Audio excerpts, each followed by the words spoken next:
So I'm very hopeful. Not only because Prime Minister Modi's vision is actually being signed by 100 different countries, but because India is a very disciplined nature country which really prides themselves on building and educating. And so AI is all about intelligence. And I feel like that's the one strength India has at its core. We're very intelligent by nature and also by discipline. You know, even if you're not intelligent, your parents will make sure that you're intelligent. So that's my hope for India, that we harness our intelligence to go from artificial to audacious intelligence to natural intelligence, right? So we unlock those realms of intelligence that haven't been unlocked. So that's one thing I'm very excited about for India. Now, the pact that's being signed by 100 countries, it sounds a lot like the United Nations. It's going to take a conceited effort of going beyond your signing that document to making it executable in a way that Steve Jobs said it best. An idea is an infectious disease that doesn't help anyone. It's that execution, it's that flawless, audacious, fearless execution that matters the most. And by the time you conceive of an idea to the point that it's executed, you've iterated at least 10,000 times, just like mastery.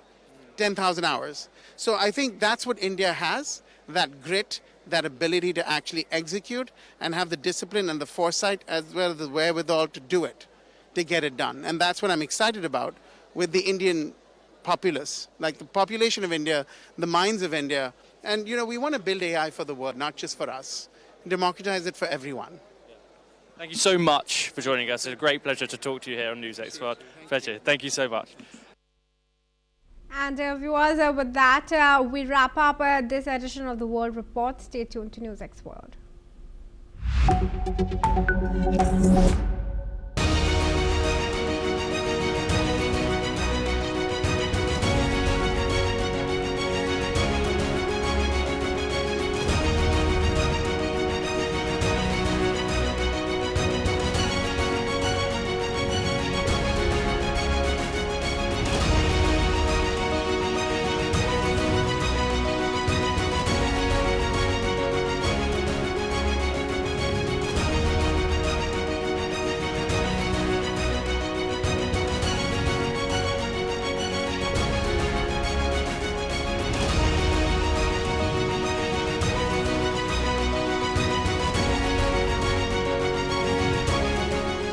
In the midst of this, life persists. In the midst of untruth, truth persists.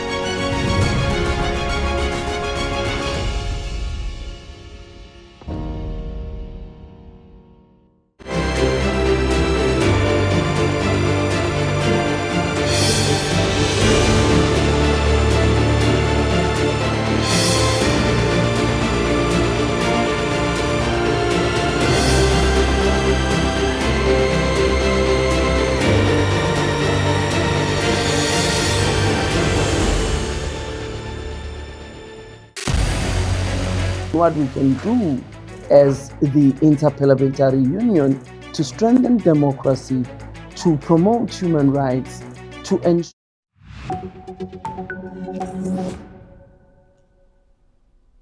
Hello and welcome. I'm Asuma Katauka and you're watching the World Report on NewsX World. Let's take a look at some of the headlines of this hour. According to reports, the US military is preparing for a possible strike on Iran as soon as this weekend, but President Trump has yet to make the final decision. White House has been briefed on the military buildup, and President Trump continues to weigh his options with advisors. US President Donald Trump will host a peace board meeting today at the Trump Institute of Peace, where 20 nations will announce $5 billion in funding for Gaza and the deployment of thousands of security personnel. Russian President Vladimir Putin says Moscow has always been on Cuba's side in its struggle for independence in his meeting with Cuban Foreign Minister Bruno Rodriguez in the Kremlin.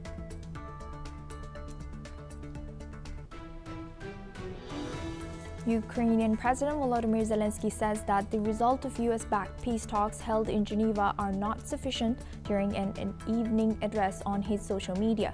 He says we are counting on the next meeting, adding that it is important that Europeans are present. Meta CEO Mark Zuckerberg has given his testimony in a landmark tech edition case against Meta and YouTube.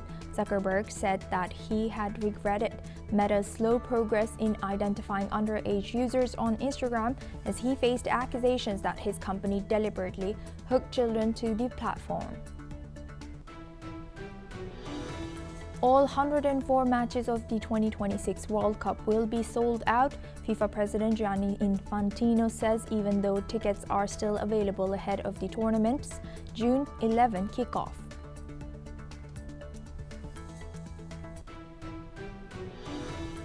According to local media, 38 lead miners were killed when gas exploded at a pit in central Nigeria's Plateau state, while 27 others were injured in the blast at the Kampanin Zurak mining site in Plateau State's Bashar district, according to the acting local traditional ruler.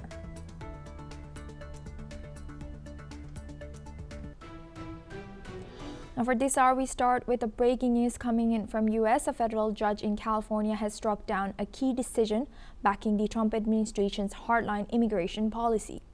U.S. District Judge Sunshine Saikis has vacated a ruling by the Board of Immigration Appeals that had allowed thousands of arrested migrants to be held in mandatory detention without the possibility of release on bond. The judge ruled that the administration failed to comply with an earlier court order that had already declared the policy unlawful. The decision was issued from a federal court in Riverside and deals a significant blow to the immigration crackdown pursued under President Donald Trump.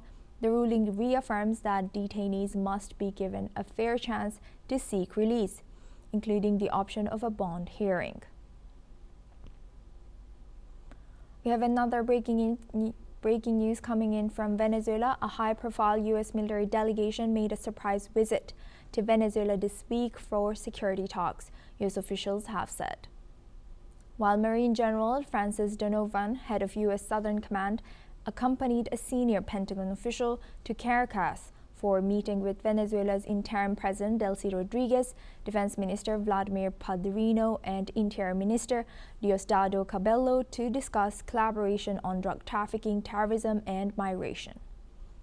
U.S. and Venezuelan leaders said both sides will work together on security issues and regional challenges, even as Maduro's removal remains controversial. The diplomatic push also comes as other U.S. officials, including the Energy Secretary, have visited Caracas recently to advance strategic engagement in Venezuela. Now we welcome Mr. Adrian Calamel. He's a terrorism scholar, joins us live from New York. Thank you very much, Mr. Calamel, for joining us again. Good to see you. Now looking at this, how is Delcy Rodriguez dealing with U.S. while she knows what has happened to her, not president, but Maduro? Yeah, good morning, Asuma. Great to see you, as always. Yeah, it's an interesting situation. She's got to tread lightly. There's reports out of Venezuela that there's still dissidents being tracked down, people that oppose the Maduro regime, which is passed on to the Rodriguez regime or presidency now in this case. So she's kind of walking, a bit of a fine line here. One of the big things that I think probably was talked about was the security environment and cooperation, and I think that's one of the big takeaways is that they're looking at that, and that means regional security cooperation. The other thing is the countering of drug trafficking, terrorism, and migration. They're really worried about the terrorism aspect in Latin America, and I'm in Venezuela specifically because of the Hezbollah presence. And I'll also mention lastly that there was an individual as well that went down with General Francis Donovan, and that was Joseph Humeyer. And Joseph Humeyer is the Undersecretary for Homeland Security related to the Americas, I believe.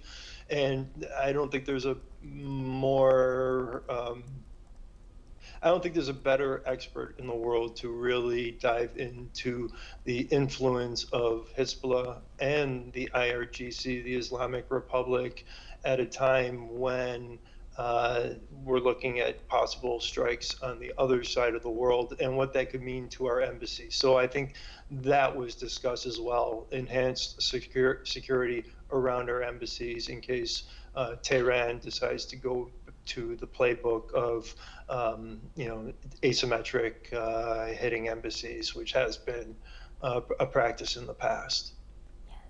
And now looking at Venezuela, Mr. Calamel, as it seems like in Venezuela, Delcy Rodriguez government is gaining some legitimacy and momentum. How do you think she should balance her foreign policy with U.S. while protecting sovereign interest of Venezuela? Yeah, well, I think the best interest for Venezuela is for their oil to be sold on the open market, and for those proceeds to go back into the country. I don't think the system that she has inherited is a good system. I think she is part of that system, and that's just me speaking from that perspective. What's best for Venezuela? I don't think she's the answer. From her perspective, I think she's probably looking at this saying, I got to play nice for 3 years, and then we'll see what happens. Or maybe even just another year till midterm elections, and then we'll see what happens, because what we usually have is a swing in the House, or in the House or Senate, and that will limit and curb Trump's abilities. So I think she's kind of playing the I don't want to say long game, because it's not really a long game. Our cycles aren't that long. Thank you, Mr. Calamel, for sharing that. Please stay with us as we come back to you for a later discussion. Now we have another breaking news coming in from U.S. The United States has announced visa restrictions against 18 Iranian regime officials and telecommunications leaders, along with their immediate family members. This move comes in as response to the regime's violent crackdown on peaceful protesters during nationwide demonstrations in December 2025 and January of this year. Iran has experienced a near total internet shutdown, cutting off citizens from the world and restricting free expression. This action brings to 58 the total number of individuals targeted by U.S. visa restrictions for human rights abuses. Secretary Rubio and the U.S. government have reaffirmed their support for the Iranian people and their right to peaceful assembly and free speech. Now we move on to U.S. and China. A senior U.S. official has alleged that China may have carried out a secret underground nuclear test in June of 2020. Speaking at the Hudson Institute, Assistant Secretary of State Christopher Yu has said a remote seismic station in Kazakhstan detected a magnitude 2.75 explosion. The signal was traced to the LOP Nor test grounds in western China, more than 700 kilometers away. Yu said the data do not match mining activity or an earthquake, but are consistent with a single explosive event. However, the Comprehensive Test Ban Treaty Organization says there's not enough evidence to confirm the claim with confidence. While Beijing has denied conducting any nuclear test, let's listen in. On June 22nd, 2020, we are aware that China conducted a nuclear explosive test. The probable explosion occurred right near the Nor nuclear test site. That's China's nuclear test site. A magnitude, so a few details. I've noticed on X and etc. Folks are really looking hard for this. So I'm going to make it a little easier. 0918-918 Zulu, Greenwich Mean Time, Kazakhstan station, PS-23, and it detected a 2.75 magnitude. That is in Makanchi, Kazakhstan. Looking at the data, and I've looked at additional data since then, there is very little possibility, I would say, that it is anything but an explosion, a singular explosion. So it's not consistent with sort of the ripple fire explosion that you get in mining. It's also entirely not consistent with an earthquake. It is quite consistent with what you would expect from a nuclear explosive test of some certain yield. That would be obviously supercritical and not subcritical as the United States tests. Now we welcome back Mr. Adrian Calamel. He's a terrorism scholar. He joins us live from New York. Thank you very much, Mr. Calamel, for staying with us. Now looking at this, why is this such a report being public or being made public right now after 5 years? Also, what's your current analysis on China's nuclear test and capabilities? Yeah, that's a great question, Thank you. Asuma. And it really, at this Lopnor, and they're coming out with saying that they're being more definitive about this. And there's a concern, one, it could be a low yield test, which are done periodically, but it could also be using something called a decoupling method, which is used to test higher explosives, a higher level, but to minimize the seismic waves, let's say, that the Kazakhstan station picked up. So when I see this, I think they could be doing one of four things or a combination of them. Number one is to enhance safety and security by modernizing their stockpile, their nuclear weapons. I think China's only conducted 64 tests over the years before a moratorium was put on that. And, there's been speculation that a lot of times they had North Korea testing to do their dirty work. The second option is to enhance their weapons design. And that's one of the scarier options. Another one, which is a little more sinister as well, is to detect proliferation, is to basically do this blast, use this method, and see what comes out of it and what's detected. And I think that's one of the reasons why it took so long for people to detect it. Not just the seismic activity, but also some electromagnetic pulses and stuff like that. And then finally, it could have been an accident. Right.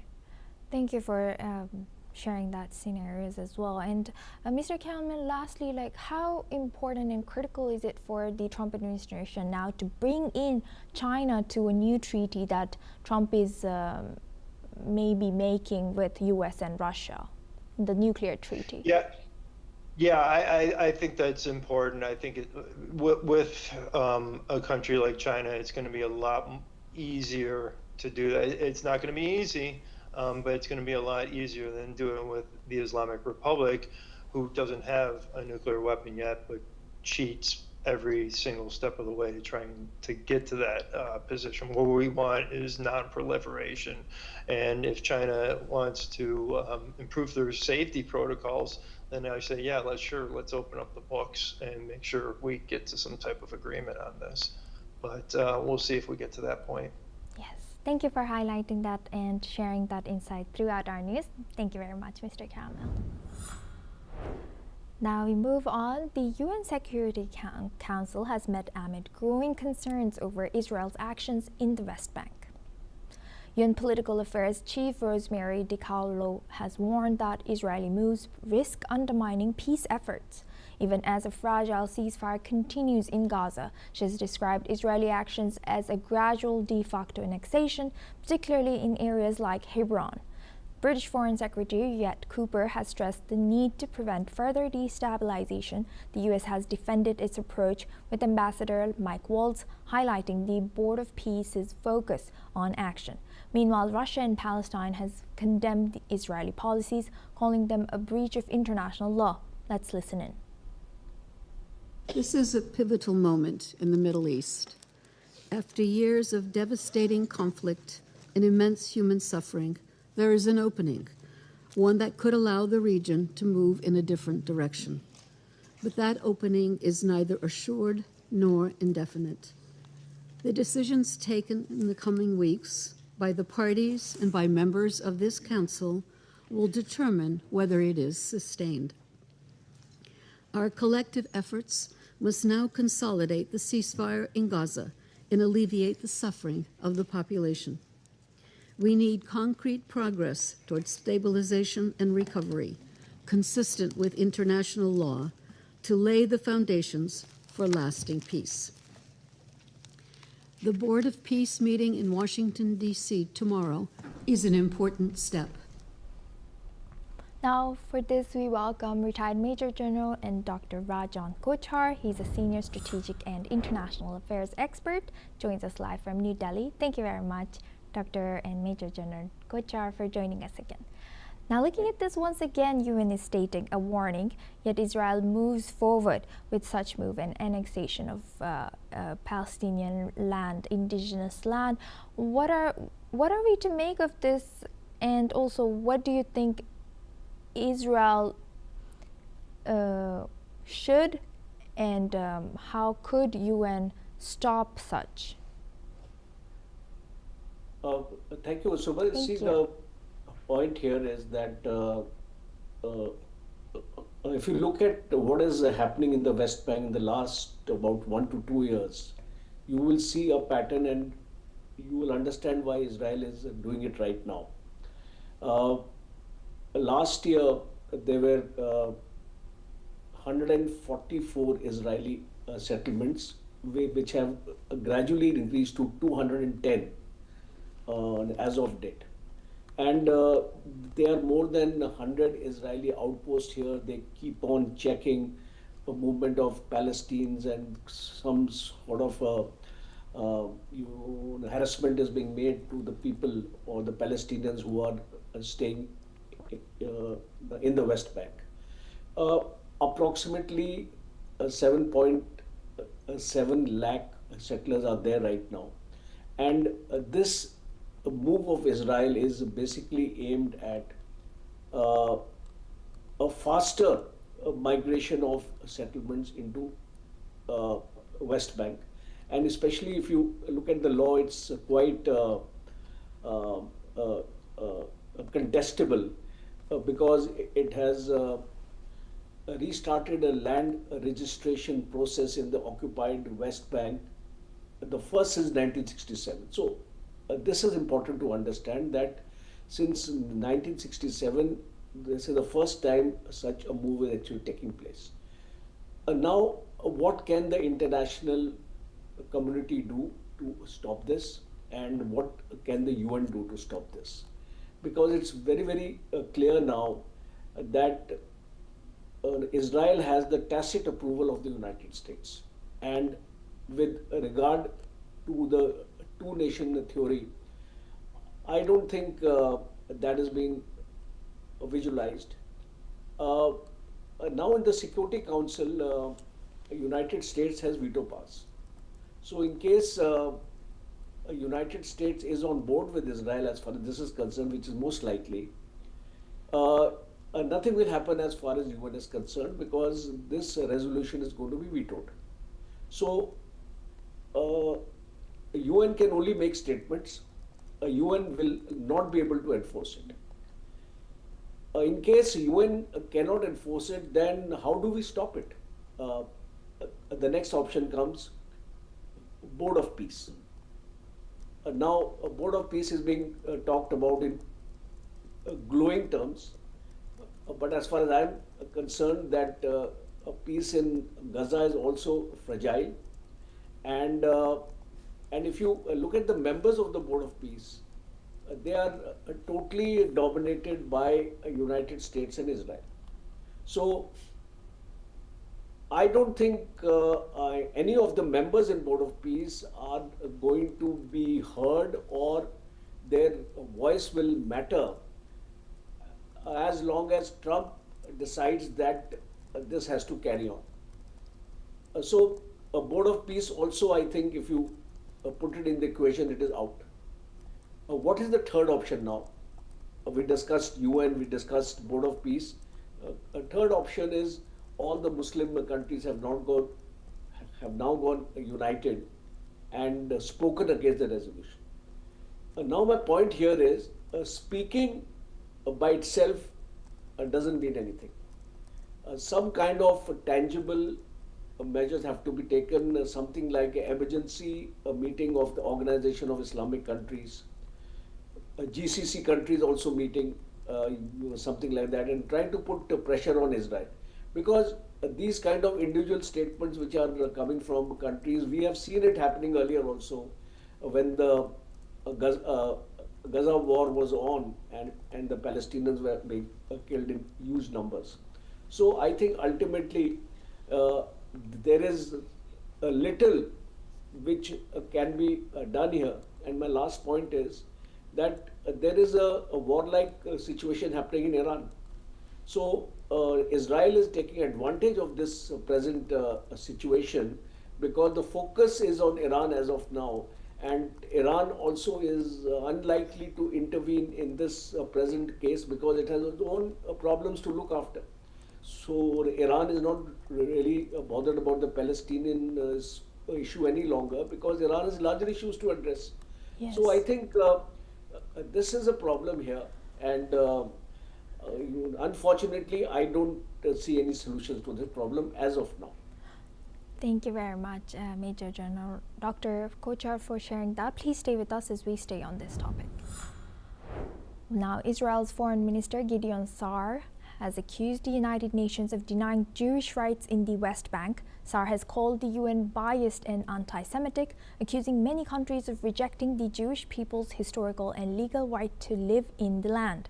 He has argued that Jewish presence in the West Bank has never ceased and that international law supports Jewish settlement. Sa'ar has called it ridiculous for nations to claim otherwise, adding that no other country has a stronger claim to its land. He has warned that hostility towards Israel threatens the West and urged the UN to wake up before losing its influence. Let's listen in. Good afternoon.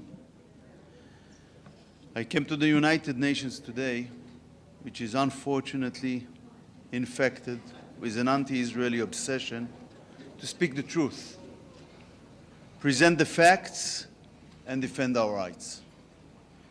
Israel is a peace-seeking nation standing as a fortress of Western civilization. The attempts to eliminate Israel began the day it was born. We've seen over the past 2 years, actually 2.5 years, that the desire to eliminate Israel still exists and has grown even stronger. Our enemies won't succeed, but they haven't given up their goal of Israel's elimination. And make no mistake, the West is next. Jews are the indigenous people of the land of Israel. This is a well-known and documented historical fact that renders ridiculous the huge anti-Semitic attempts to undermine the Jewish people's right on its land. Now we welcome back retired Major General Dr. Rajan Kochar. Thank you very much, Major General Doctor, for staying with us. Now, building on your previous answer, you know, any of the voice in peace of board and voice, if it doesn't matter until and unless Trump agrees with them. So how do you analyze the legitimacy of board of peace if it does not make any difference, like whatever veto or powerful country can go on and give cover to, in this case, Israel? You see, Subha, the Board of Peace has an agenda, and we need to understand the agenda, that why this Board of Peace has been constituted. Because once we understand that, then I think there will be a lot of clarity. Because firstly, that Board of Peace is presently restricted to Gaza and its matters. Though there is a mandate in the principles or in the rules of engagement which Board of Peace has been made, that they can expand its jurisdiction to other areas in times to come. But so far, I don't think any kind of a resolution has been moved in a Board of Peace to discuss the West Bank. and to bring the West Bank in the ambit of the Board of Peace. So that would be a technical point to consider, because right now the Board of Peace has just commenced a peace process in Gaza. They are busy in constituting the international stabilizing force there, because that is also so far not decided. And Egypt has come forward to contribute troops. Pakistan may or may not. So all these things are happening. Turkey is also in the equation. So all these things are happening there in the Board of Peace. So I think right now it is my assessment that Board of Peace may not get involved as far as West Bank is concerned. So and it would be a deliberate attempt also not to get embroiled into another kind of controversy, because Gaza still remains unresolved. And the Board of Peace happens to be made specifically for Gaza peace plan. And if you see that a 20-point peace plan, there is a mention of a Board of Peace. So now, West Bank issue is, let me tell you, Suma, it's not new. Yes. In the last 1 year, if you see, I give you some statistics. In the last 1 year, almost there has been an increase of almost 50% of settlements. So the design is very clear. And what the Foreign Minister Gideon Sar is mentioning, he is totally influenced by the hard right coalition partners, because if you see today, Netanyahu is surviving on the support of the hard right coalition partners. He doesn't have absolute majority in the Knesset. So problem here is that these hard right forces in Israel, they are wanting increased sovereignty in the West Bank area. And therefore, the foreign minister is also to cater to the domestic politics. He is making such kind of statements which have no legal sanctity, because it's very, very clear, the UN laws are also clear on these issues and all, that you cannot create laws into a kind of a disputed area in a kind of a liberalized zone. Major so that is the reason.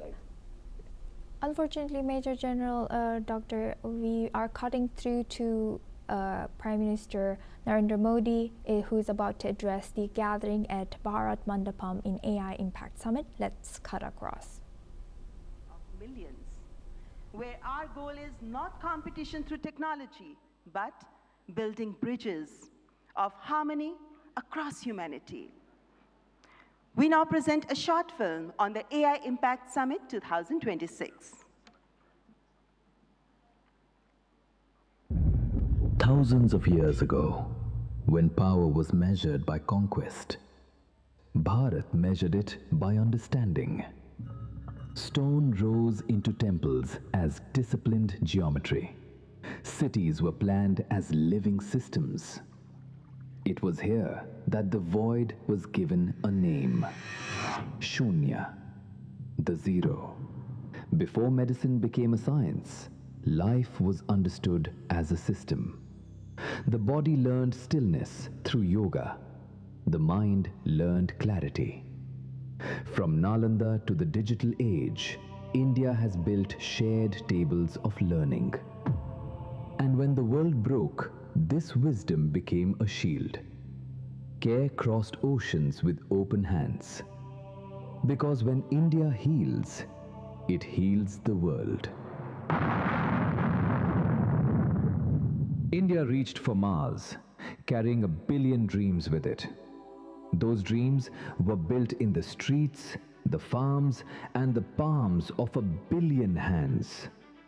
We built a bridge for every nation to cross into the future. What began here became shared digital public infrastructure, offered to nations as a partnership. Now the world stands at another threshold, the age of artificial intelligence. The world brings compute, servers, speed, This timeless civilization brings the compass of Vasudhaiva Kutumbakam. The world is one family. We placed AI at the heart of the human experience. Through the Ayushman Bharat digital mission, health records became portable. In our clinics, AI brings earlier diagnosis and better care to millions. In our fields, AI now speaks the farmer's dialect. In our schools, it becomes a personalized teacher for every child. Through AI in our courts, justice found new clarity in the digital age. This is technology expanding human capability, not replacing it.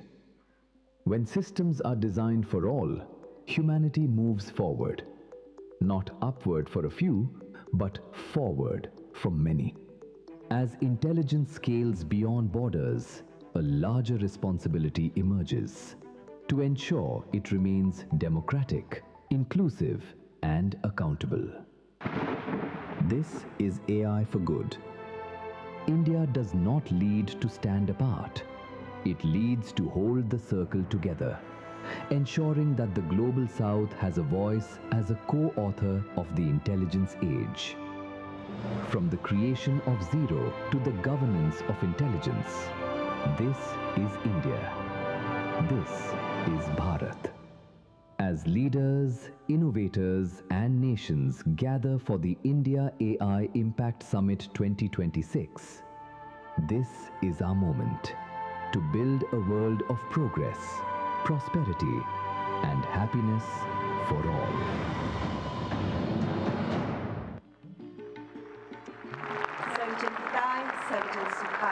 That's AI Impact Summit 2026. Ladies and gentlemen, I now invite Shri Ashwini Vaishnav, Honorable Minister for Electronics and Information Technology, Government of India, to deliver the welcome address.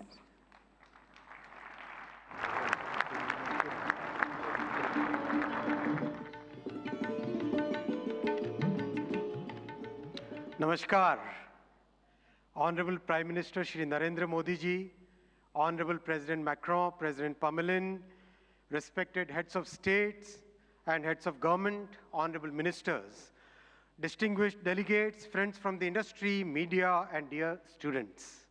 A very warm welcome to India. Welcome to the first AI summit in the Global South. And of course, the biggest AI summit so far.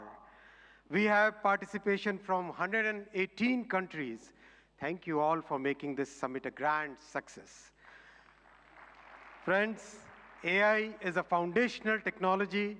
It is already transforming how we work, learn, and make decisions. Our Honorable Prime Minister Shri Narendra Modi ji believes that the true value of technology lies in ensuring that its benefits reach the masses. Our Prime Minister's vision is to democratize technology, deploy it at scale, make it accessible to all. That's why in our country, in India, we are working on all the 5 layers of the AI stack. The first layer is the application layer. We sincerely believe that ROI will come from this layer. And this is where the real benefit will flow to the masses in line with our Prime Minister's vision. That is why we are building real-world solutions in healthcare, agriculture, education, logistics, design, financial services, every sector wherever the benefits can reach the masses. The second layer is the model layer, and that's where the sovereignty comes in. While we understand that very large models will continue to push the frontier, we also understand and believe that more than 90% of the use cases can be addressed with smaller, focused models. These specialized models will deliver greater value to our masses by addressing specific use cases at much lower cost per token, as well as overall cost of access. Our bouquet of sovereign models, many of which have been launched during this summit, they are all focused on multimodal and multilingual capabilities, because we have a very diverse culture and we have hugely diverse linguistic scenario in our country. We have launched some of these models during this summit, and these models have stood their ground against frontier models on the points that matter most to us. The third layer is the compute layer, and here, once again, our Prime Minister's vision of democratizing technology is clearly visible. We treat compute as a public good, and that's why in a public-private partnership, we have created a common compute platform where we are providing access to 38,000 GPUs at a very affordable rate for our startups, academia, researchers, and students.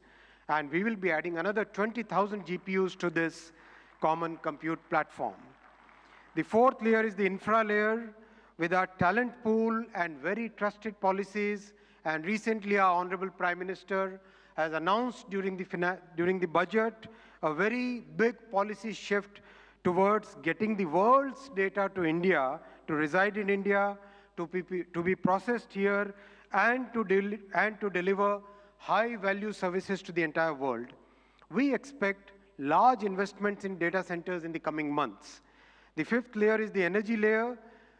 Friends, it's the commitment towards clean energy that our Honorable Prime Minister has always shown, and that's why in our country today, more than 50% of the power generation capacity is from the clean sources, from renewable sources. Our visionary Prime Minister has recently reformed the nuclear energy sector also, which is another very good sector for providing that base load of clean energy. We have a robust grid which has been practically rebuilt over the last 1 decade.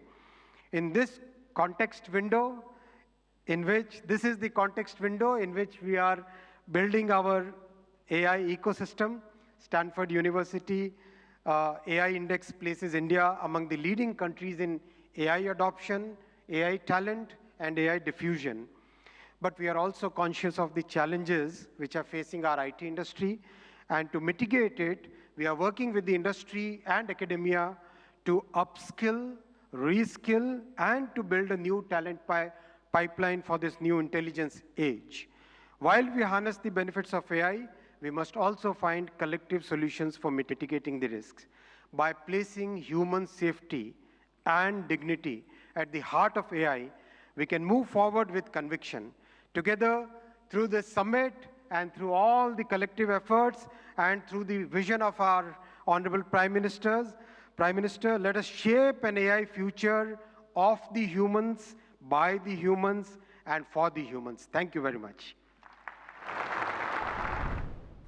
Now for this, we welcome back retired Major General Dr. Rajan Kochhar. Thank you very much, Major General Dr. Kochhar, for staying with us throughout. You know, as Minister has highlighted, democratizing AI in India is a goal for the world, and the 38,000 GPU he has highlighted for student. And how important is the cooperation between academia and AI industry for India right now? Thank you, Subha. I think this is a milestone because the future of technology, as far as I can see, is in artificial intelligence as well as quantum computing. And these are the two areas, along with machine learning, which are going to make a great difference to the technology transformation in India. And technology transformation is a whole of India approach. You can't work in silos. You can't actually work in segmentation.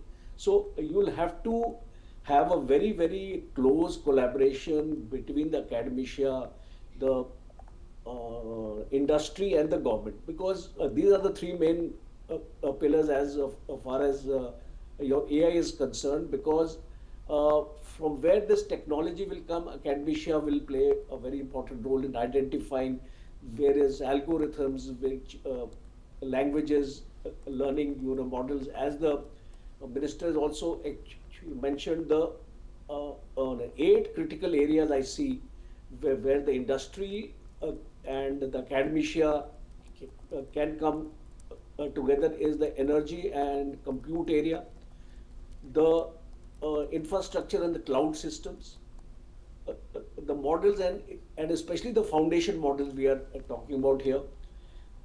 Then application and solutions. If you see this present AI summit, a large number of startups have displayed their stalls here. So I think the future of AI lies in small packets. And the small packets I mean are these startups, not in huge industries like Microsoft and Infosys and things like this. The future of our country lies in this startup, and these startups are a basis of human capital and skills. And I think that is also one of the layers of AI, and it has a huge social impact. And also we are talking about UPI and the public services into this domain. So from a generative AI today we have to move to the agentic AI. And how do we move to the agentic AI? Because to simplify it, agentic AI is where your entire command and control systems shifts to the machines. It means that there is a zero human involvement in the entire process, because right now in generative AI, the last point or the final decision rests with the human aspect. But now with the agentic AI also coming into play, you will find these things happening. So I think technology is the future. We are lacking in all these systems which the minister was mentioning, that these are the areas where the gaps are there, and the academia and the industry and the government, all three have to come together. And my last point is that in case you want anything to be a success, a certain amount of hand holding is required. And with the startups especially, we need to do some hand holding and try to build up this industry on a China model. The way China does hand holding of its startups, right from the womb to the tomb concept. So we'll have to take into account the womb to the tomb concept and try to give an impetus to our young students and our young researchers to come up with these kind of solutions. Right. Thank you for highlighting that. And Major General Doctor, talking about holding hands and moving forward towards one goal, how is this cooperation between France and India going to be an important layer for this in AI for India and Asia, South Asia as well? You see, France is one country which is quite advanced in technology, and that is why India needs to take note of it, that getting into a strategic partnership with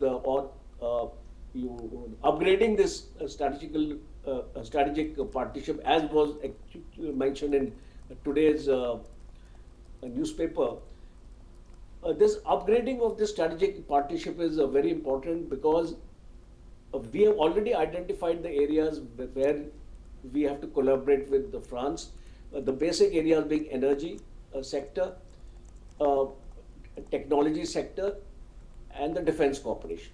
So if you take these things into account, and also we have this innovation partnership now with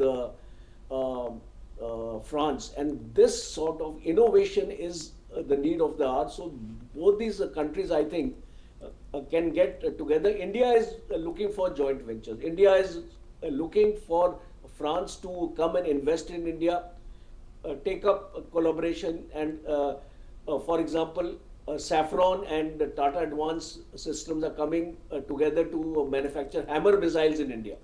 So I think that is also a very, very large step which has been taken by the government, because unless we indigenize and unless we manufacture in our own country, the second important aspect with France is the MRO, maintenance, repair and overall agreements, where this base is going to be set up in India. So whatever we equipment we buy from France in terms of Rafale, in terms of Mirage or in terms of any other kind of systems, they are going to be maintained, repaired, and overhauled in India. So I think that is one important aspect where the supply chain resilience comes into play, and most of these factors are taken care of. Even we can avoid the sanction regime also in times to come, like something like CARTSA from the US was imposed on India when we went for the S-400 systems from Russia.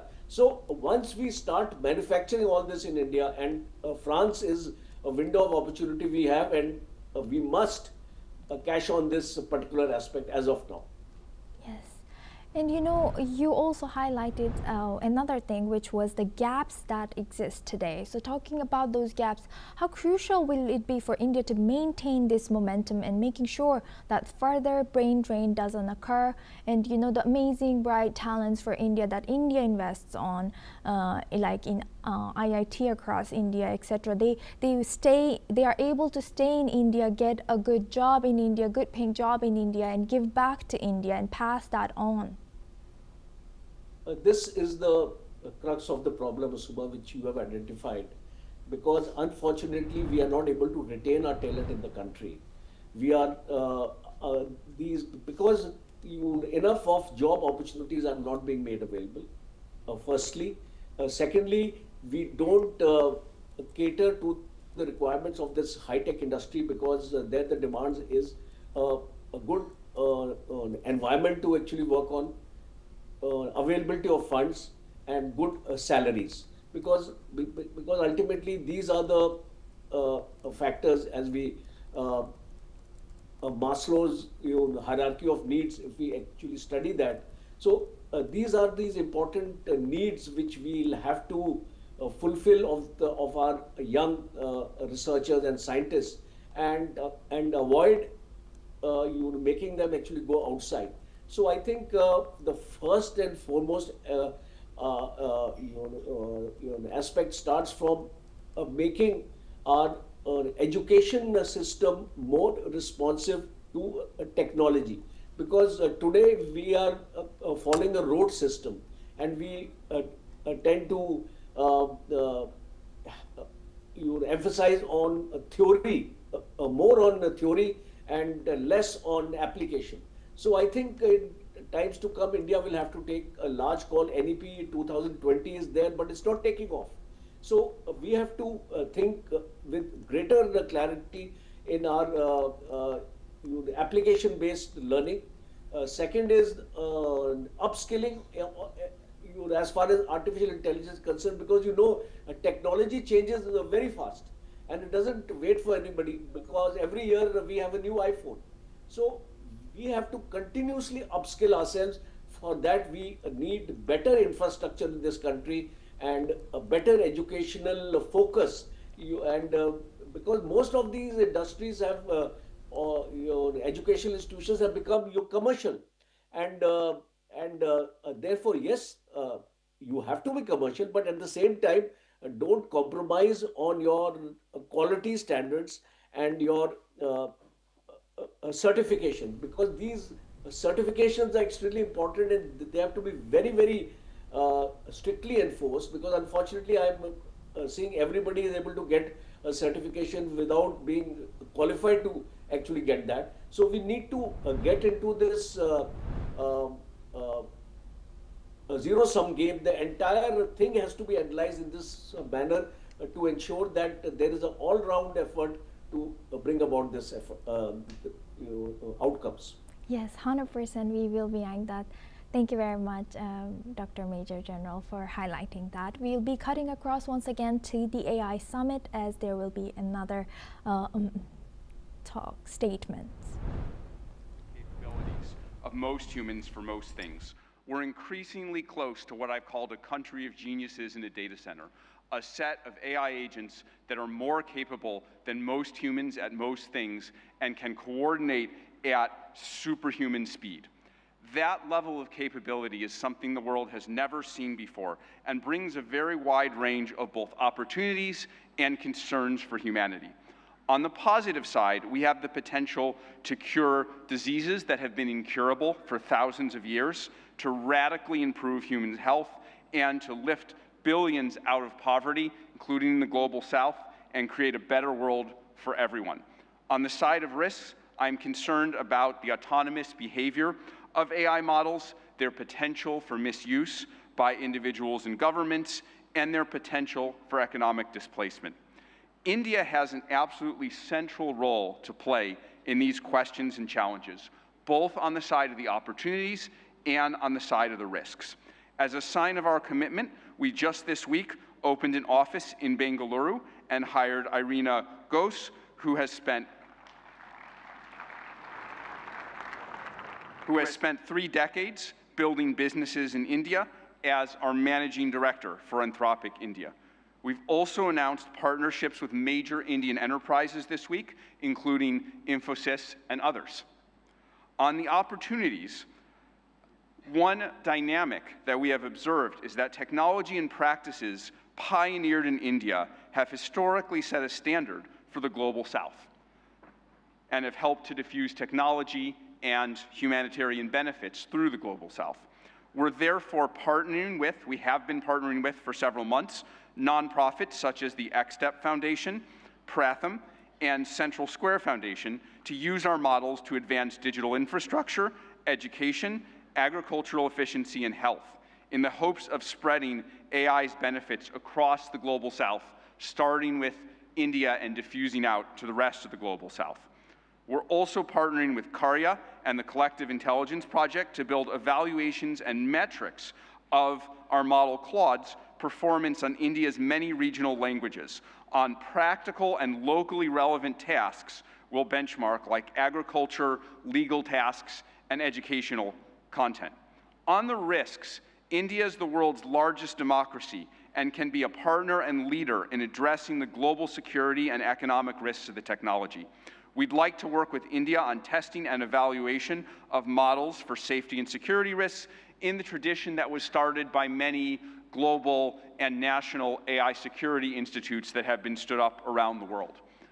Even more, we see a particularly strong opportunity to work with India on studying the economic questions as part of the New Delhi Frontier AI Impact Commitments, which we're excited to join. As part of our Anthropic Economic Futures Program and Anthropic Economic Index, we publish statistical insights into how AI impacts jobs in the economy.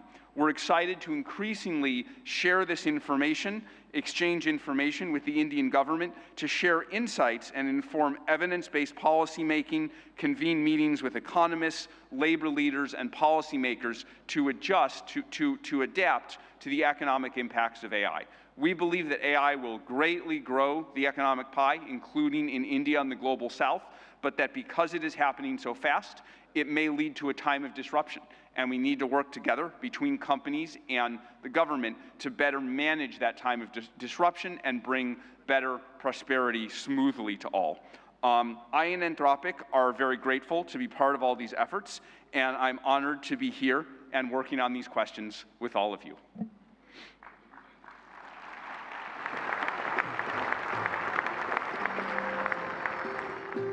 Thank you, Mr. Dario Amodei, for that illuminating address. Ladies and gentlemen, it is our privilege now to welcome Shri Sundar Pichai, CEO, Alphabet and Google, for the keynote address. We look forward to his insights on the evolving role of artificial intelligence. Mr. Sundar Pichai.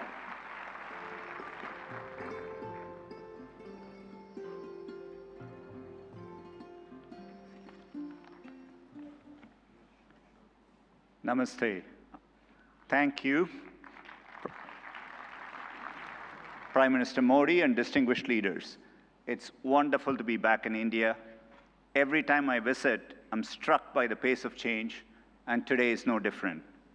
Back when I was a student, I often took the Coromandel Express train from Chennai up to IIT Kharagpur.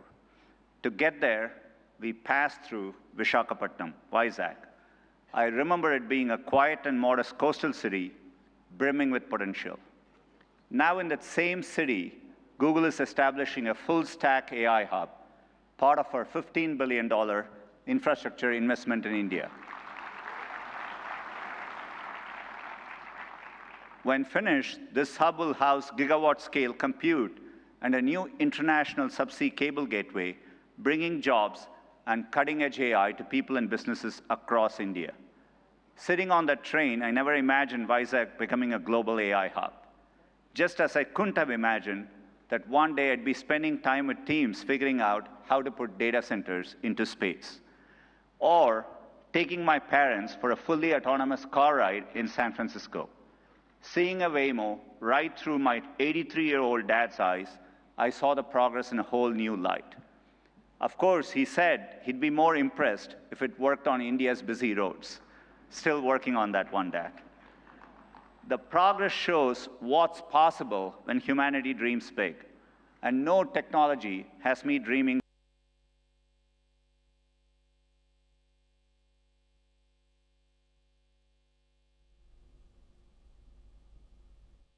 progress and new discoveries that can help emerging economies leapfrog legacy gaps. But that outcome is neither guaranteed nor automatic. To build AI that is truly helpful for everyone, we must pursue it boldly, approach it responsibly, and work through this defining moment together. Why bold? Because AI can improve billions of lives and solve some of the hardest problems in science. For 50 years, predicting protein structures was a grand challenge and a blind spot that stalled drug discovery. Demis Hassabis and his team at Google DeepMind asked an audacious question: how could we use AI to solve this? It didn't just win a Nobel Prize, it compressed decades of research into a database that is now open to the world. Today, over 3 million researchers in more than 190 countries are using it to develop malaria vaccines, fight antibiotic resistance, and much more.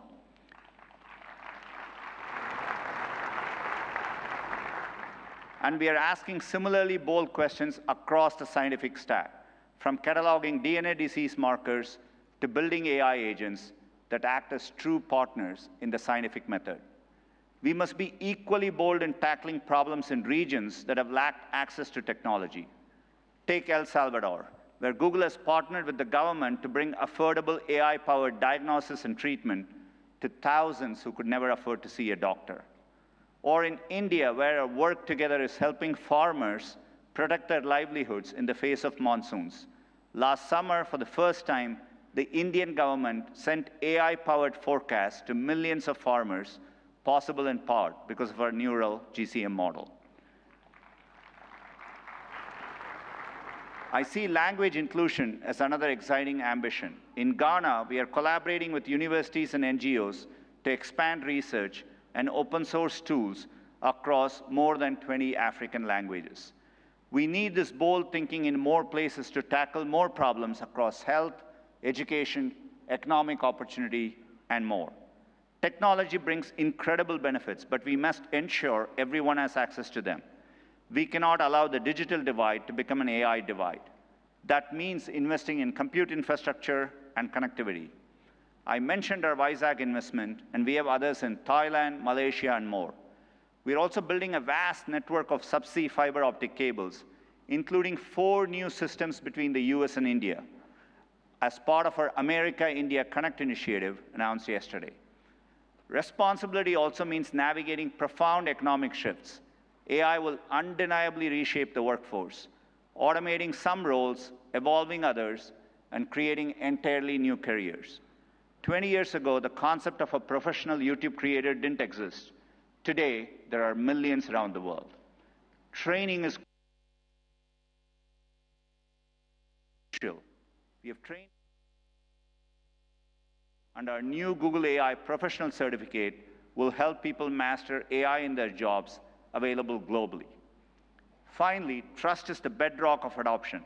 We have created tools like SynthID used by journalists and citizen fact-checkers globally to help verify the authenticity of the content you read and see. But no matter how bold we are or how responsible, we won't realize AI's full benefits unless we work together.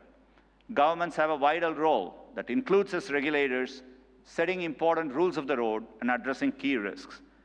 And importantly, also as innovators, bringing AI to public services that improve lives and accelerating adoption of these technologies for people and businesses. There are glimmers of this from around the globe, from from the Ugandan government using AI and satellite imagery to locate priority areas for electrification, to getting potholes fixed for residents more efficiently in Memphis, Tennessee, by using AI scans of road surfaces from buses. Tech companies must also step up, building products that boost knowledge, creativity, and productivity to help people achieve their dreams. And we also need companies of all sizes thinking about this, harnessing AI to innovate and transform their businesses and sectors, and to skill up and empower workers. We have the opportunity to improve lives at a once-in-a-generation scale. I know we have the capability to do this, and looking at the leaders here today, I believe we also have the will. Now we must do the work together. Thank you.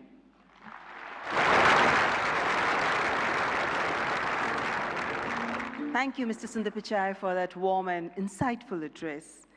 Excellencies, ladies and gentlemen, it's a great honor to invite His Excellency Antonio Guterres, Secretary General of the United Nations.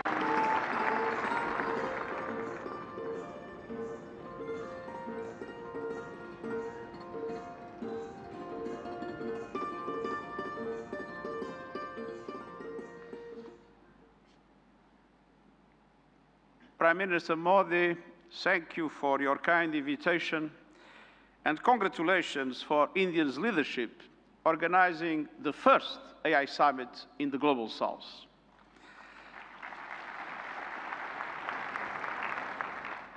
Meeting in India has special meaning. It brings this conversation closer to the realities shaping much of the world. Because the future of AI cannot be decided by a handful of countries or left to the whims of a few billionaires. Last year, the UN General Assembly took two decisive steps. First, creating an independent international scientific panel on AI. And I'm happy to announce that the panel has now been appointed. These 40 leading experts from across regions and disciplines embody a clear message. AI must belong to everyone. We must replace hype and fear with shared evidence and close knowledge gaps. I urge member states, industry and civil society to contribute to the panel's work. Second, launching a global dialogue on AI governance within the United Nations, where all countries, together with the private sector, the academia, and the civil society, can have a voice. We need guardrails that preserve human agency, human oversight, and human accountability. And the first session of the dialogue in Geneva in July will give every country and every stakeholder a voice to align efforts, uphold human rights, and prevent misuse, and to advance our common safety measures, the foundation of interoperability. That builds trust across borders for regulators and businesses, and turns compatibility into opportunity. Your discussions here will culminate in the global dialogue, but without investment, many countries will be locked out of the AI age. AI must be accessible to everyone. That is why, encouraged by the General Assembly of the United Nations, I'm calling for a global fund on AI to build basic capacity in developing countries. Skills, data, affordable computing power, and inclusive ecosystems. Our target is $3 billion US. That is less than 1% of the annual revenue of a single tech company. A small price for AI diffusion that benefits all, include businesses building AI. I'm pleased that member states have responded to my call to form a global network for exchange and cooperation on AI capacity building in developing world. AI must benefit everyone. Done right, AI can advance sustainable development goals, accelerate breakthroughs in medicine, expand learning opportunities, strengthen food security, bolster climate action and disaster preparedness, and improve access to vital public services. But it can also deepen inequality, amplify bias, and fuel harm. As AI's energy and water demands soar, data centers and supply chains must switch to clean power and shift costs to vulnerable communities. We must invest in workers so AI augments human potential, not only replaces it. And AI must be safe for everyone. We must protect people from exploitation, manipulation, and abuse. No child should be a test subject for unregulated AI. Excellencies, the message of this summit is simple. Real impact means technology that improves lives and protects the planet. So let's build AI for everyone with dignity as the default setting. Thank you.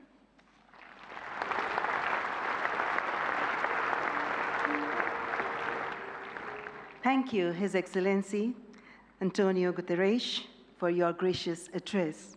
Distinguished guests, it is my profound honor now to invite Honorable President of France, His Excellency Emmanuel Macron, to address the august gathering. Let's extend a warm and respectful welcome to His Excellency Emmanuel Macron.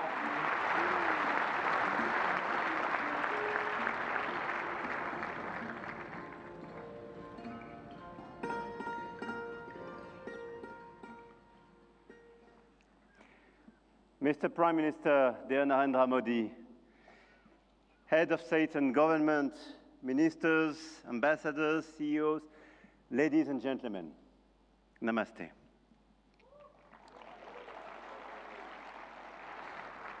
Thank you very much for welcoming us in this magnificent city, in this magnificent country. And it's great to be back after my 2024 state visit for this Artificial Intelligence Impact Summit hosted by you, Mr. Prime Minister. And I want to start with a story. 10 years ago, a street vendor in Mumbai could not open a bank account.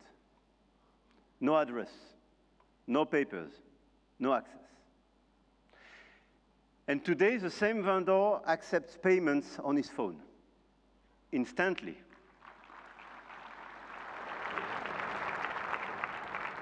Instantly, for free, from anyone in the country.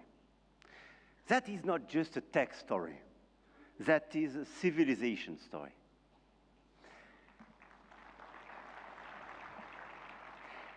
And India built something that no other country in the world has built.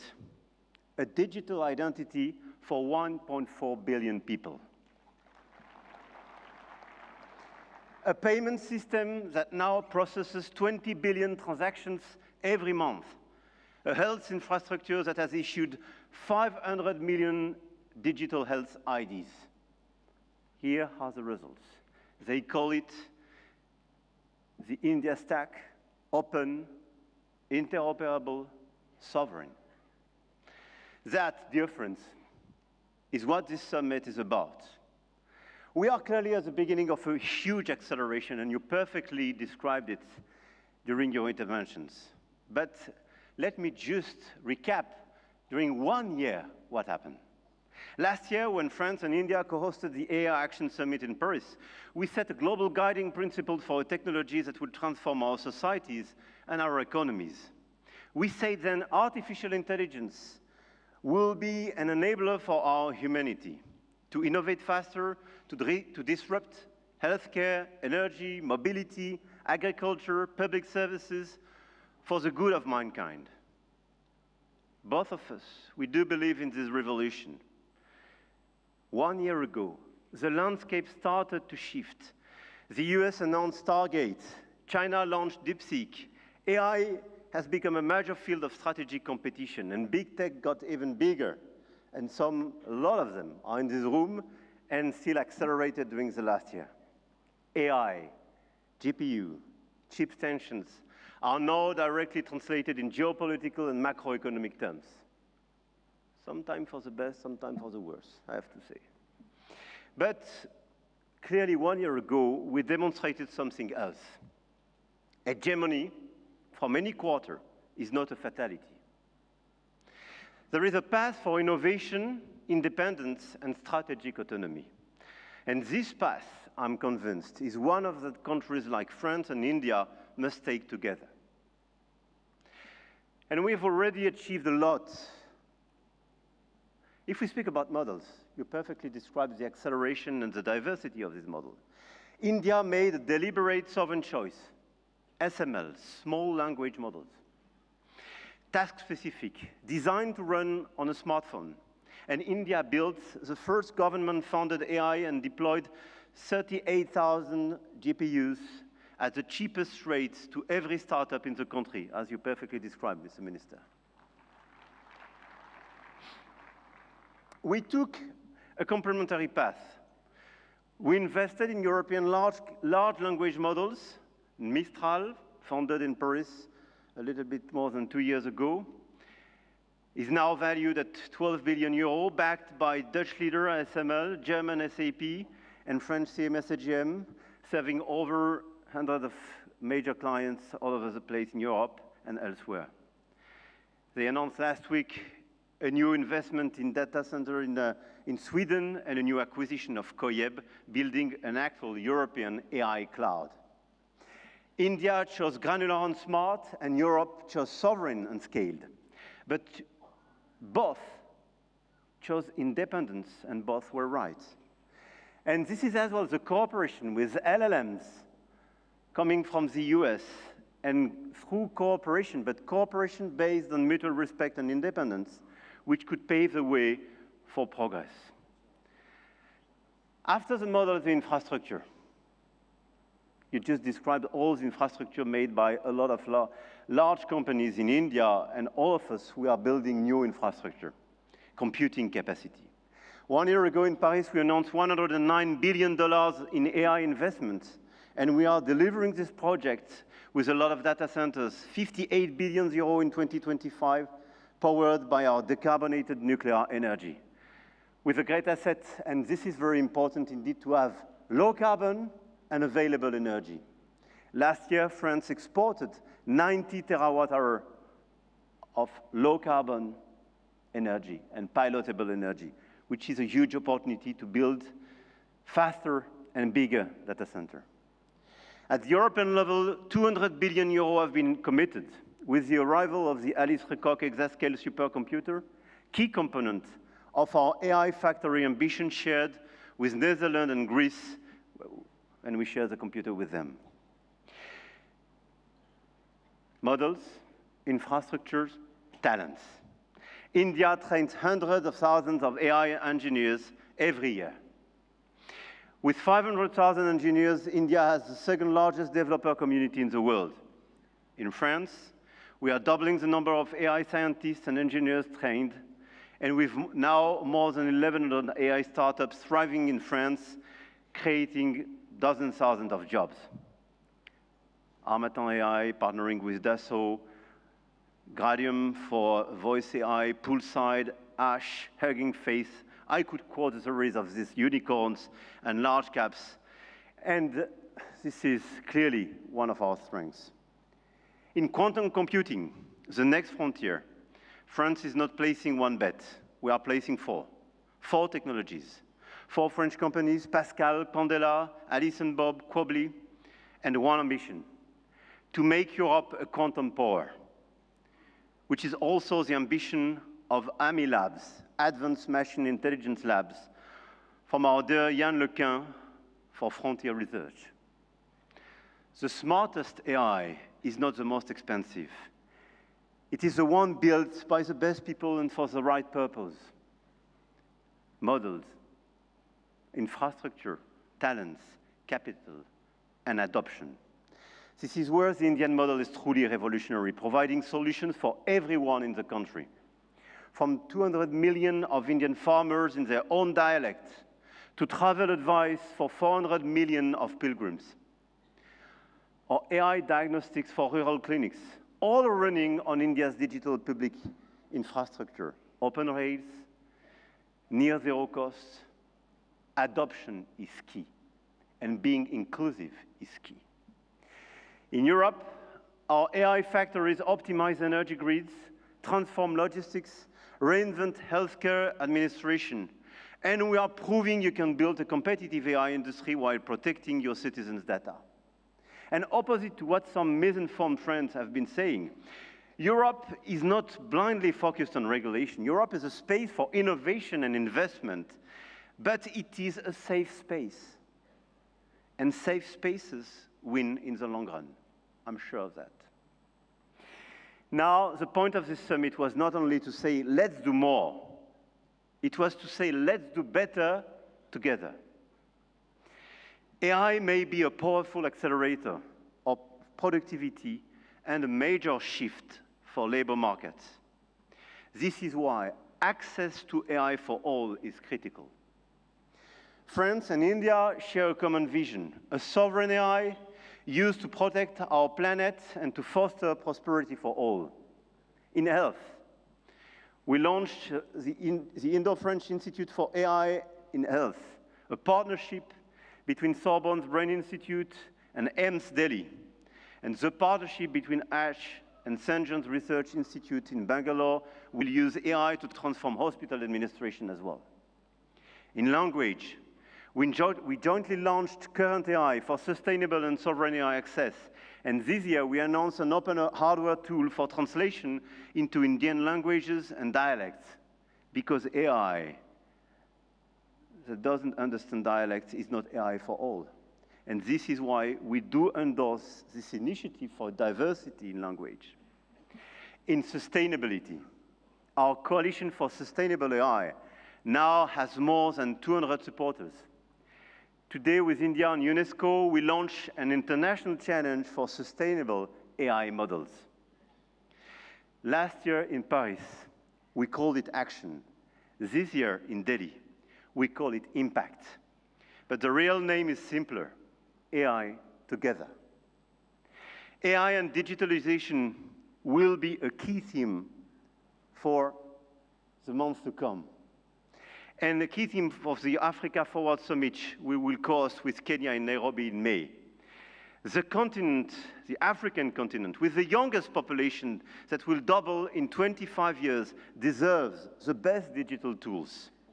And at a time when tensions are rising, there is an increased sense of urgency to direct all our digital tools towards this inclusive approach. And in order, indeed, to be strong here in India, but to be strong as well on the African continent. And let's focus all together towards bridging rather than dividing, creating rather than destroying, sharing rather than taking. France intends to use its G7 presidency to foster that vision. I know, Mr. Prime Minister, that India will do the same through your BRICS presidency. No country is bound to serve only as a market where foreign companies sell their models and download their citizens' data. No country. One of our G7 priorities will be as well children's protection against AI and digital abuse. You just mentioned it, Mr. Secretary General. There is no reason our children should be exposed online to what is legally forbidden in the real world. Our platforms, governments and regulators should be working together to make internet and social media a safe space. This is why, in France, we are embarking on a process to ban social networks for children under 15 years old.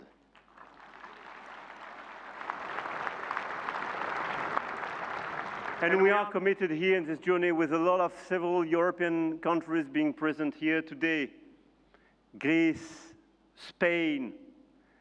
I know, Mr. Prime Minister, you will join this club.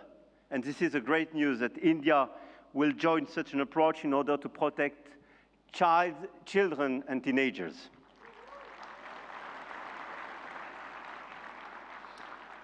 And we stand ready to take all necessary actions to ensure that our young citizens are truly safe, and wish to engage with all willing partners to make this vision happen for all. And this is a new coalition of willings in order to protect our children and teenagers. Protecting our children is not regulation as well. It is civilization. To conclude, the message I have come to convey is that we are determined to continue to shape the rules of the game, and to do with our allies, such as India, because we believe in core shared values: science, rule of law, global balance, efficient multilateralism, innovation for the benefit of all. Now is the time to channel our forces toward what works. Concrete action and solutions that make AI more sustainable, efficient, and accessible. Targeted funding to leverage talents and creativity. Appropriate rules to prevent abuse and protect all our citizens. Strong partnerships that help build new AI solutions, more safe and more sustainable. I want to thank all the governments and business leaders present in this room and engaged in this journey. I know your goodwill and now your commitment in order to deliver these concrete results. We do believe in innovation, but we do believe in a better place, in a better world as well. And I don't believe one second it's incompatible. And let me say one more thing about partnerships, because this is not a two-player game. Last week, India and the UAE announced a joint AI partnership, a supercomputing cluster, shared data centers and innovation corridor. And India brings the engineers and the frugal models, and the Gulf brings the capital and the infrastructure. And together, they build faster than either could alone. France knows this equation well. With UAE, we engaged and they committed billions of euros for innovation and data centers in our country, and this partnership creates more value together. This is not dependency. This is intelligent convergence between governments, with companies, large caps, startups, and this is clearly this intelligent convergence which can provide results. The old world said you compete or you lose. The new world says you connect or you fall behind.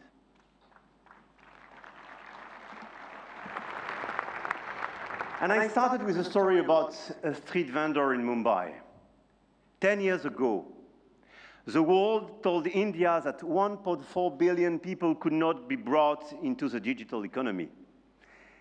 India proved them wrong.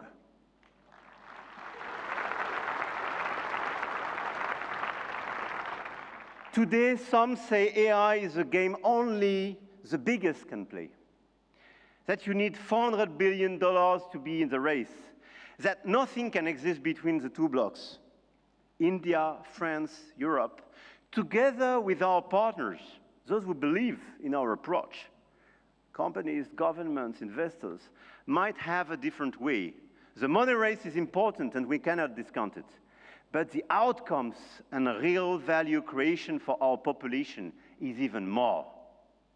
The future of AI will be built by those who combine innovation and responsibility, technology with humanity. And India and France will help to shape this future together. And the journey has just begun. Jai Ho. Thank you.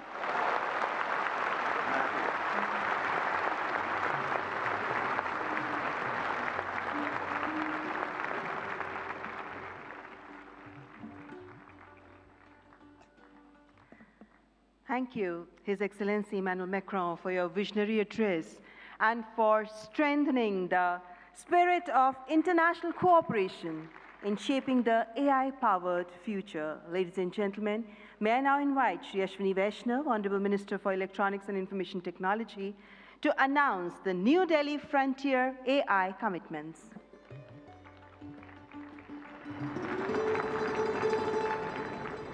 Honorable Prime Minister, distinguished global leaders, industry partners, ladies and gentlemen, and young friends. Today, it gives me great pleasure to announce a significant outcome of the India AI Impact Summit, the New Delhi Frontier AI Impact Commitments. Today, leading frontier AI companies along with India's own innovators such as Sarvam, BharatGen, Gyani, and Socket, have come together to make a set of voluntary commitments that reflect a shared vision for inclusive and responsible AI. Can we have the commitments displayed? Yes.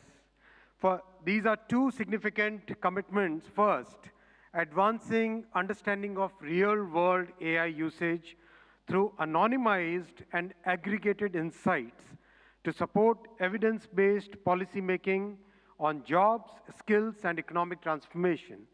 The second is strengthening multilingual and contextual evaluations of AI systems to ensure that AI works effectively across languages, cultures, and real-world use cases, especially in the global South. Together, these efforts mark an important step towards shaping AI that is not only powerful, but also inclusive, development-oriented, and globally relevant. This initiative positions India at the forefront of building a global South-led perspective on AI governance, one that balances innovation with equity and real-world impact. I now invite the distinguished leaders of these organizations to kindly join us on the stage for this announcement. Sundar, Sam, Dario, Brad, Alexander, Joel, David, Andrew, Pratyush, Ganesh, Abhishek, and Bharat. Guys.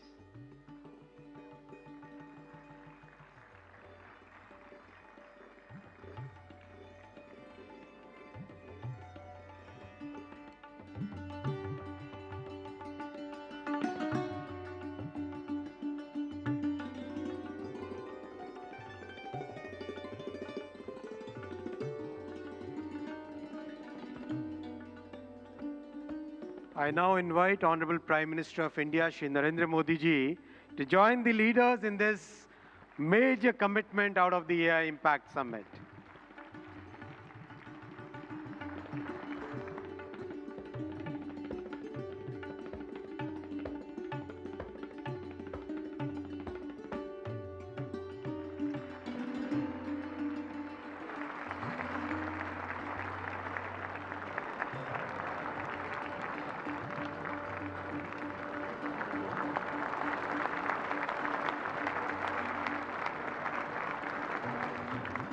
Thank you, tech leaders.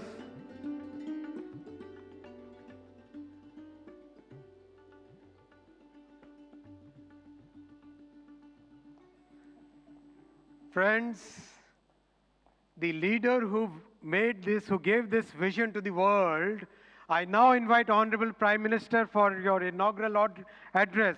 Give a big round of applause for the Honorable Prime Minister.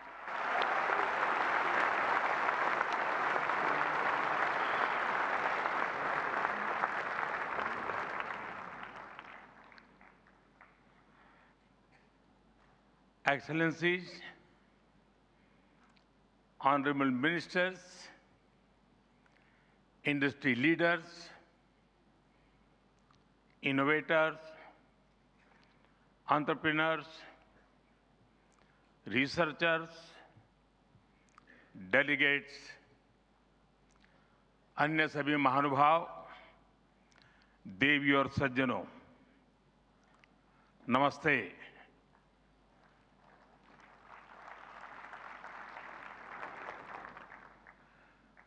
दुनिया की सबसे बड़ी और ऐतिहासिक AI impact summit में आप सभी का हार्दिक अभिनंदन है। ये समिट जिस भारत में हो रही है वो भारत 1/6 ऑफ ह्यूमैनिटी को रिप्रेजेंट करता है। भारत दुनिया की सबसे बड़ी युवा आबादी का देश है। सबसे बड़े टेक टैलेंट पूल का केंद्र है, सबसे बड़े टेक एनेबल्ड इकोसिस्टम का उदाहरण है। भारत नई टेक्नोलॉजी बनाता भी है और उसे अभूतपूर्व तेजी से अपनाता भी है।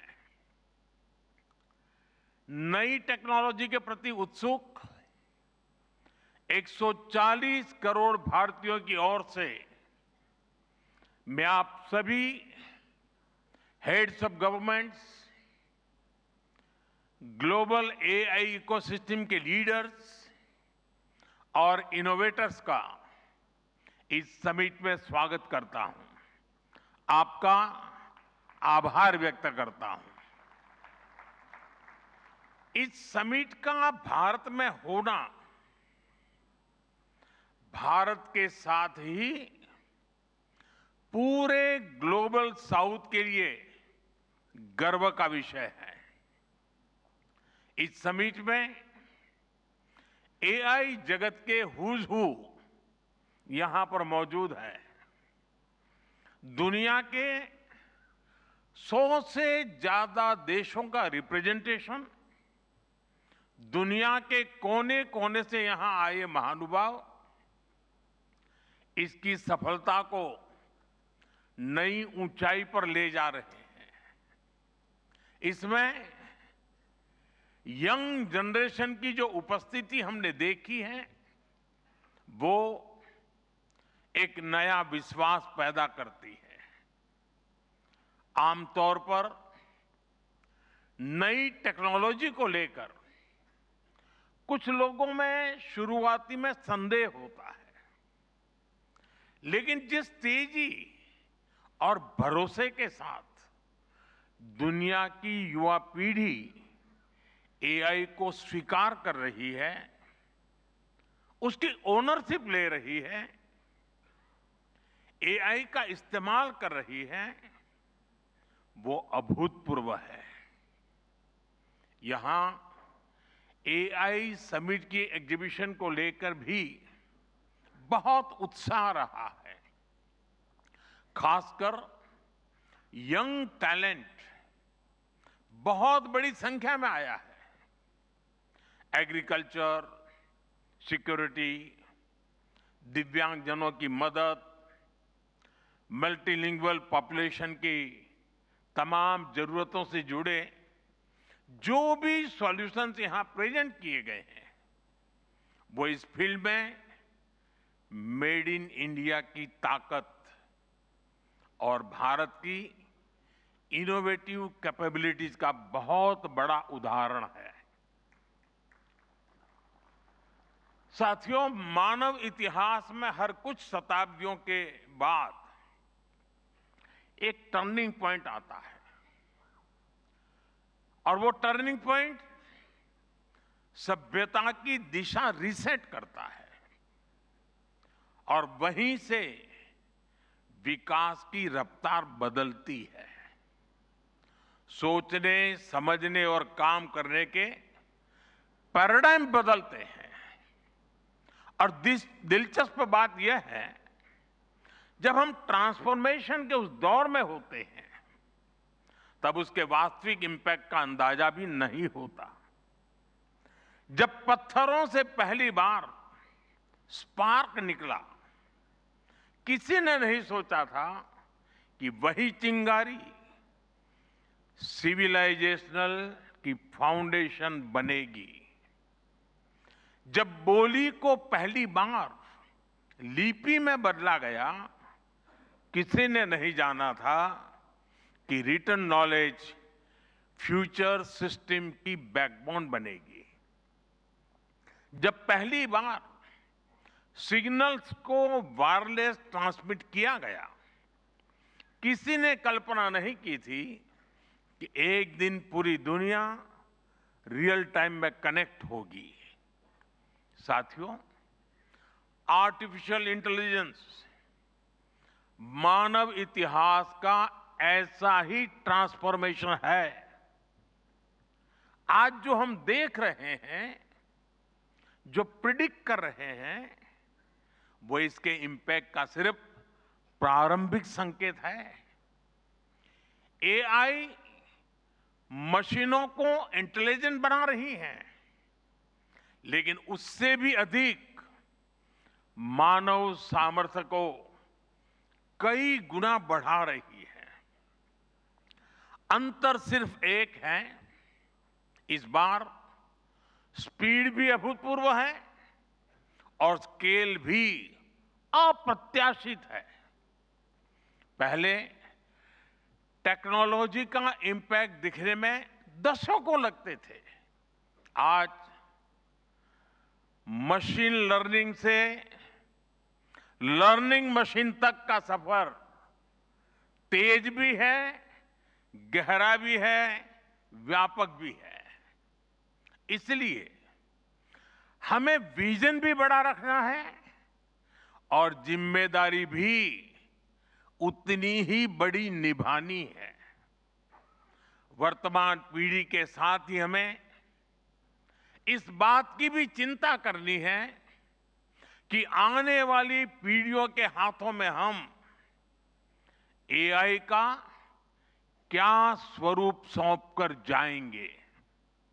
इसलिए आज असली प्रश्न यह नहीं कि भविष्य में आर्टिफिशियल इंटेलिजेंस क्या कर सकती है। प्रश्न यह है कि वर्तमान में हम आर्टिफिशियल इंटेलिजेंस के साथ क्या करते हैं। ऐसे प्रश्न मानवता के सामने पहले भी आए हैं। सबसे सशक्त उदाहरण है न्यूक्लियर पावर। हमने उसका डिस्ट्रक्शन भी देखा है और सकारात्मक कंट्रीब्यूशन भी देखा है। एआई भी एक ट्रांसफॉर्मेटिव पावर है। दिशाहीन हुई तो डिसरप्शन, सही दिशा मिली तो सॉल्यूशन। एआई को मशीन सेंट्रिक से ह्यूमन सेंट्रिक कैसे बनाएं, संवेदनशील और उत्तरदायी कैसे बनाएं, यही इस ग्लोबल एआई इंपैक्ट समिट का मूल उद्देश्य है। साथियों, भारत एआई को किस दृष्टि से देखता है, उसका स्पष्ट प्रतिबिंब इस समिट की थीम में है। सर्वजन हिताय, सर्वजन सुखाय, welfare for all, happiness of all. यही हमारा बेंचमार्क है।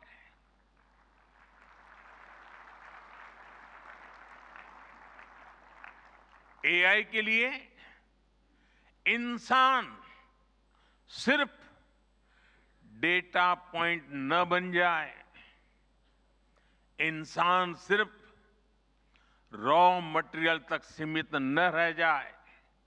इसलिए एआई को डेमोक्रेटाइज करना होगा, इसे इंक्लूजन और एम्पावरमेंट का माध्यम बनाना होगा और विशेष रूप से ग्लोबल साउथ में। साथियों, हमें एआई को ओपन स्काई भी देना है और कमांड भी अपने हाथ में रखना है। जैसे जीपीएस होता है, जीपीएस हमें रास्ता सुझाता है, लेकिन हमें किस डायरेक्शन में जाना है इसकी फाइनल कॉल हमारी ही होती है। आज हम एआई को जिस दिशा में लेकर जाएंगे वैसा ही हमारा भविष्य तय होगा। साथियों, आज new Delhi AI impact summit में मैं एआई के लिए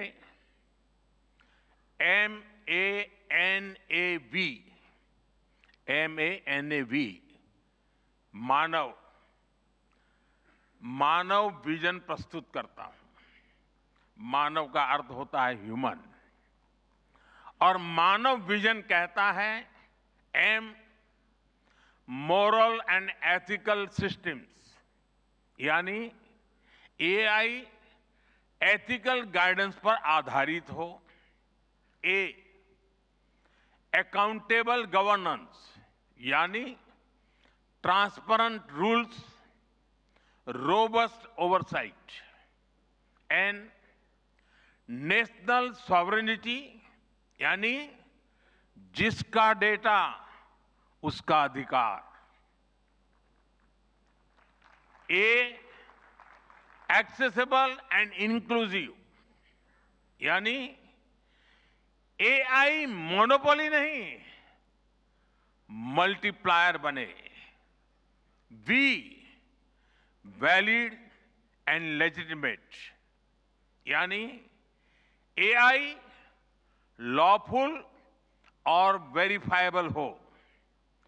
भारत का ये मानव विजन 21वीं सदी की एआई आधारित दुनिया में मानवता के कल्याण की अहम कड़ी बनेगा। साथियों, दशकों पहले जब इंटरनेट की शुरुआत हुई तो कोई सोच भी नहीं पाता था कि इससे कितनी जॉब्स बनेगी। यही बात एआई में है। आज कल्पना करना मुश्किल है कि आने वाले समय इस फील्ड में किस तरह की जॉब पैदा होगी। एआई का future of work pre defined नहीं है। ये हमारे निर्णय पर, हमारे कोर्स ऑफ एक्शन पर निर्भर होगा। मैं समझता हूं हमारे लिए फ्यूचर ऑफ वर्क एक नई अपॉर्चुनिटी है। ये ह्यूमंस और इंटेलिजेंट सिस्टम्स के साथ मिलकर काम करने का युग है। We are entering an era where humans and intelligent systems co-create, co-work and co-evolve. AI हमारे काम को और अधिक स्मार्ट, एफिशिएंट और इंपैक्टफुल बनाएगा।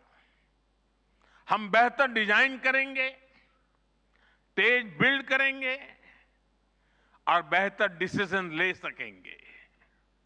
इससे और ज्यादा लोगों को हायर वैल्यू, क्रिएटिव और मीनिंगफुल रोल्स भी मिलेंगे।